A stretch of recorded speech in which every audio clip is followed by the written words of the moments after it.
Alors nous sommes le samedi 4 mai 2019 et aujourd'hui se tient la première édition du Bière et Floc Récital 2019 qui se déroule à la Maison de Gascogne à Auch du 3 mai au 4 mai 2019.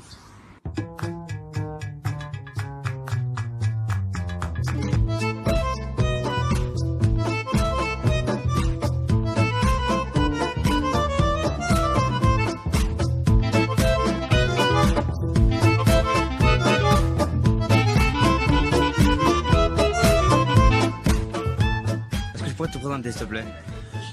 C'est César Coste. Michel Maestro Jean du domaine Antras. Yann du Vailleur Fourquet.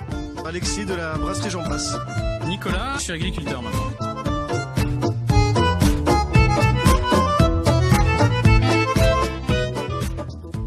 Avant de commencer, retraçons ensemble le procédé de fabrication de la bière. Une fois les meilleures matières premières sélectionnées, le processus de fabrication débute. Caramélisé en malterie pour dégager tous ses arômes, le malt d'orge est stocké dans d'immenses silos. Le malt est ensuite concassé pour former une mouture. Cette mouture est mélangée à de l'eau dans la cuve matière. Cette opération est appelée l'empâtage. La maïs, ainsi obtenue, est filtrée pour séparer la drèche, résidu des écorces de malt, du mou, matière riche en sucre. Le mou est alors porté à ébullition dans la chaudière à houblonner. C'est précisément à cette étape que les fleurs de houblon donnent à la bière son arôme, sa finesse et sa subtile amertume. Plus tard, le mou est clarifié dans le whirlpool et refroidi à 8 degrés centigrades sur un échangeur à plaques. Ces deux étapes marquent la fin du brassage. La fermentation peut commencer. Durant 6 jours, le mou, sous l'action de la levure, subit une fermentation primaire, c'est-à-dire que les sucres du malt sont transformés en alcool et en gaz carbonique.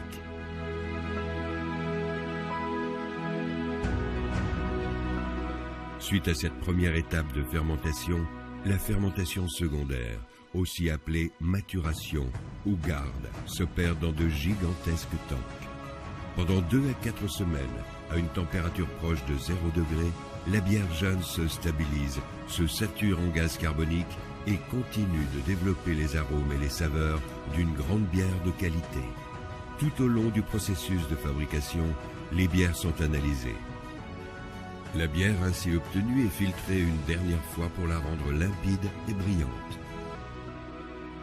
Parallèlement à l'enfûtage, les bouteilles sont soigneusement lavées, remplies, bouchées, étiquetées, emballées, palettisées.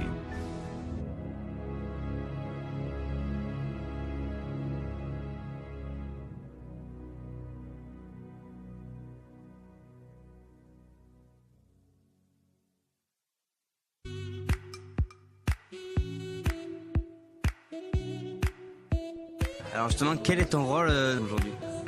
Je suis président de l'association et coordinateur général de l'événement, c'est-à-dire que j'ai en responsabilité la gestion générale, je gère les responsables de pôle afin d'avoir le plus d'infos et de diffuser, de rediffuser aux responsables afin que tout se passe bien. Qu'est-ce que tu es venu faire aujourd'hui ? Alors aujourd'hui c'est un peu particulier, je suis là à double titre. Donc à cette journée Bière Floc, je viens présenter mes produits pour le domaine, donc le Floc de Gascogne et également quelques vins. Et puis je fais aussi partie des organisateurs avec César Coste que tu as dû interroger je pense. Et donc j'ai participé à l'organisation, à la préparation de cet événement et à sa réalisation. Et justement, une manifestation comme ça, est-ce que c'est compliqué à mettre en place ? C'est pas compliqué, c'est technique et par les collègues, les copains, la dynamique générale, c'est intéressant, c'est prenant, ça prend énormément de temps, mais c'est pas compliqué. Tout le monde peut le faire, tous les gens qui ont envie peuvent le faire. Alors il faut beaucoup de motivation, trouver du temps sur son temps et ça peut être un beau challenge, mais avec beaucoup de bonne volonté on arrive à faire de belles choses. Oui, le domaine Antras, c'est un domaine viticole qui est sur la commune d'Aiguetintes, entre Aiguetintes et Beaucaire-sur-Béise. Alors deux vallées, la vallée de l'Olou, la vallée de la Béise. On travaille en famille 30 hectares de vignes et il y a également 60 hectares de céréales sur ce domaine et le tout est en bio ou en train de passer en bio. Donc le vin forqué existe depuis 2010, il était à l'île Bouzon. En 2012, il déménage à Miradou. En 2014, Sébastien Nico rentre comme associé dans la brasserie. Et en 2015, le brasseur veut partir et je succède au brasseur. Et on répartit les parts sociales. Donc depuis octobre 2015, on est à trois associés à part égale dans la brasserie à Miradou. Alors Jean Brasse, c'est une entreprise qui a 4 ans aujourd'hui à peu près. On est dans la 4e année, donc 3 ans et demi. Qui fait des bières uniquement biologiques. Toutes nos productions est bio. On a créé cette société à 2 avec mon épouse donc il y a presque 4 ans, sachant que moi je suis industriel, directeur technique en industrie à la base, donc c'était déjà mon métier depuis la fin de mes études, et mon épouse elle travaillait plutôt dans la qualité, certification bio, chez EcoCert notamment, donc tous les deux on a créé cette société qui aujourd'hui emploie 3 personnes en tout, représente environ 600 hectolitres par an, donc l'année dernière c'est ce qu'on a fait. Et voilà, on cherche à faire une gamme plutôt accessible au niveau du consommateur, mais à lui faire découvrir des saveurs différentes.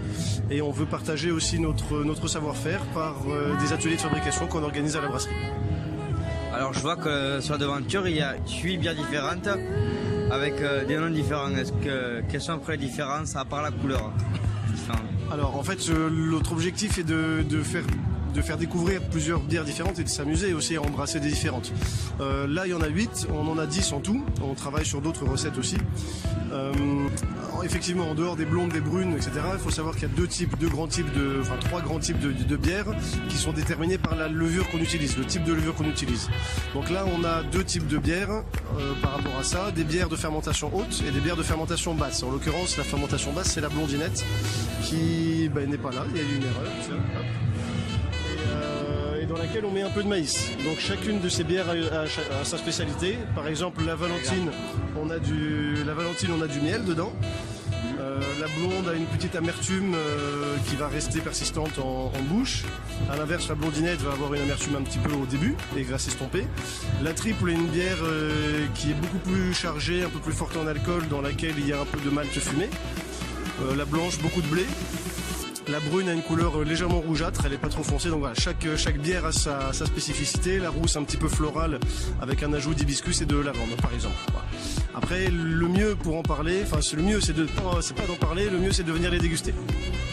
Et là donc je vois sur la devanture il y a 1, 2, 3, 4, 5, 6, 7, 8 bières différentes. Est-ce que tu peux nous en dire plus sur la façon d'en faire autant?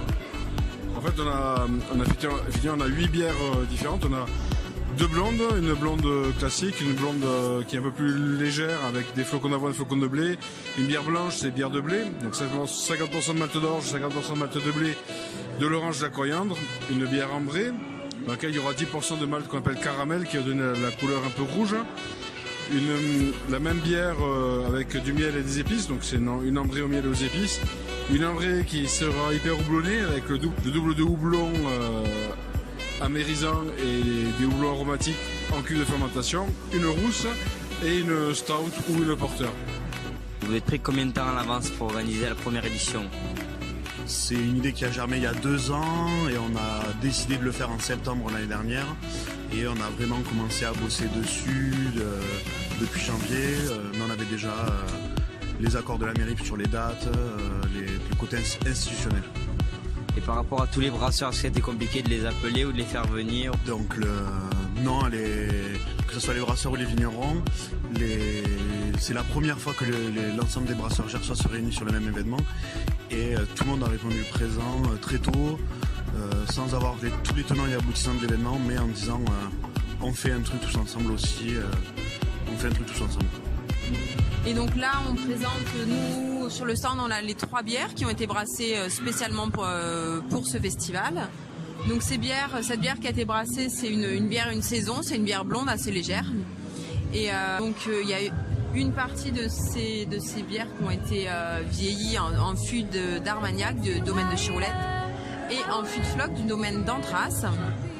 Et qu'est-ce que tu penses de l'ambiance générale d'aujourd'hui, parmi tous les brasseurs, les vignerons et même les personnes qui viennent visiter? Il y a une très belle cohésion d'équipe, les standiers sont super contents. En termes d'influence pour une première édition, on est bien, on verra à la fin, mais généralement c'est bien, on est dans les temps, on est dans l'effectif, le financier, les personnes présentes, ça roule. Pour finir, comment tu penses que ça passe de l'ambiance générale d'aujourd'hui?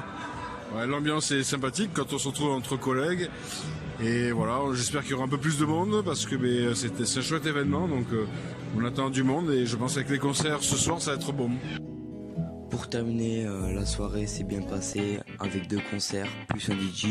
La journée a été riche en émotions, en amusement. Quant à moi, je vous dis à plus tard sur Abloc Radio.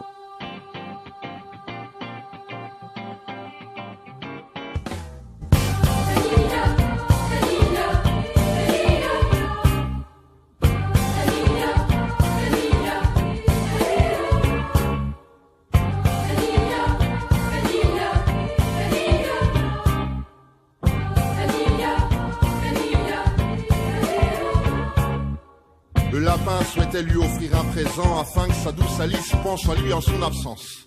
Devenue assez grande pour la clé fétiche, forcément la porte est maintenant. Alors nous sommes le samedi 4 mai 2019 et aujourd'hui se tient la première édition du Bière et Floc Récital 2019 qui se déroule à la Maison de Gascogne à Auch du 3 mai au 4 mai 2019.